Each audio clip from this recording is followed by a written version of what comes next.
The power of the cosmos at your fingertips. The very vastness of space turned against thine foe. Basically, you're gonna blow shit up. You need this weapon. Seriously, my fellow Tarnished, if you are a sorcerer, if you are using int for anything and you are not using this weapon, I'm sorry to say, but you are just simply doing it wrong. I know the word overpowered gets thrown around a lot, but I cannot stress enough how literally overpowered this weapon is. Not only does it fit perfectly into any int sorcery build, it absolutely destroys. Oh, and this Great Worm here has ridiculous health and magic resist. It's like a 180k endgame rune boss, and it just doesn't matter. It utterly annihilates him, and I'm not even properly built for the weapon here.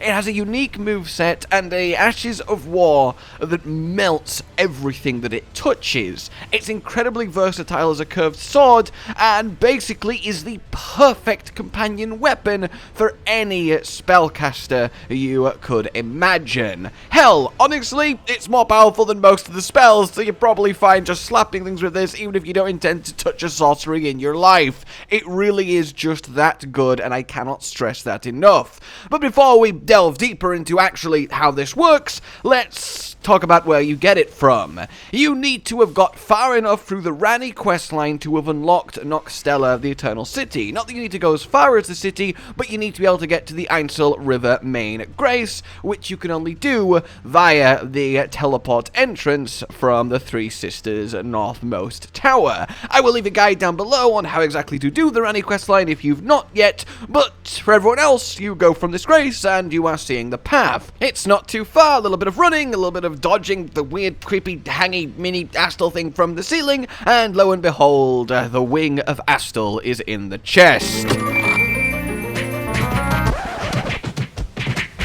1 second. Okay, much better. Now I can actually think.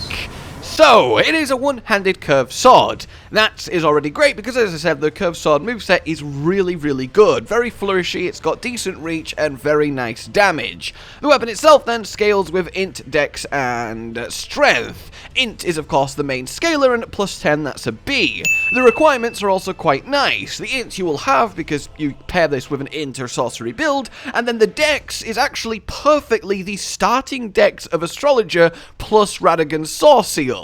So that's actually, I mean, it seems too perfect to be a coincidence, really, but in any case, 17 dex is not a hard investment. So, the normal R1s are normal curved sword R1s. However, this weapon has two special properties, not just the skill. The first is all the heavy attacks charge the blade with magic for extra damage and fire out a little blade slice projectile of magic. This doesn't cost FP, which means you can use it forever. It's not got monumentous range, but it does have very much longer range than the weapon itself, and is fantastic for catching people in PvP, or just safely killing enemies and bosses as you dodge around them. The fact it doesn't cost FP is actually kind of ridiculous. This infinitely is silly. It does so much damage, it's so quick, and it's so versatile. You can either do a single swoop, or... Is swoop a good word for it? Swoop, yeah, it kind of works. Or you could do a double swoop, yeah, I like swoop, with a hold down R2, and that is really awesome. Not only does it look gorgeous, of course, as you spin around glowing, but yeah, already this would make it fantastic. But then, of course, we talk the weapon skill, and the weapon skill is, well, quite literally the move Astel himself uses against you.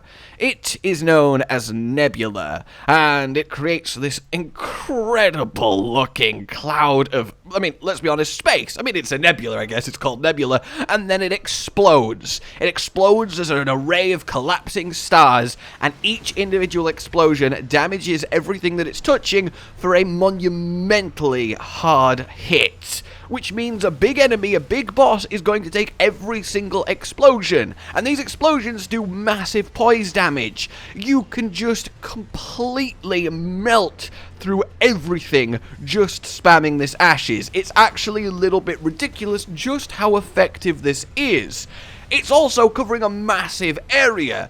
On the fact you can just flip around at the last second and use it behind you, it's so good for catching people, because there's a delay on the cloud coming out, then there's a delay on the explosions, then all the explosions explode at slightly different times. It's so annoying to roll or dodge or account for, and the fact you can then mix it up with the fiery slice blades on top of the normal incredibly damaging moveset, because it's scaling with your already incredibly high intelligence.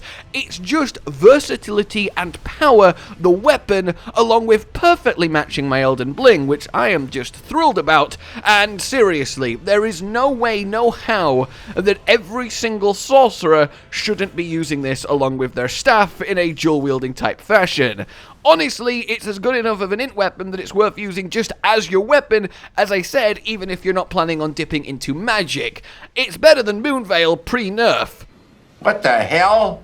Seriously, that's how much of a call I will make here. It basically has no weaknesses. It's got massive damage, it's got 3 distinctly different ranges and forms of attack at different delays, it naturally scales with the stat that you care about really well, and it generally just offers you a massively potent melee toolkit for whenever you need to bust that out over a sorcery. I am absolutely in love with this thing, and it just feels cool to be slapping things with a dragonfly wing, especially one that looks so pretty. I cannot get over this weapon, and I am just so chuffed with it, and I knew I absolutely had to share it with you all.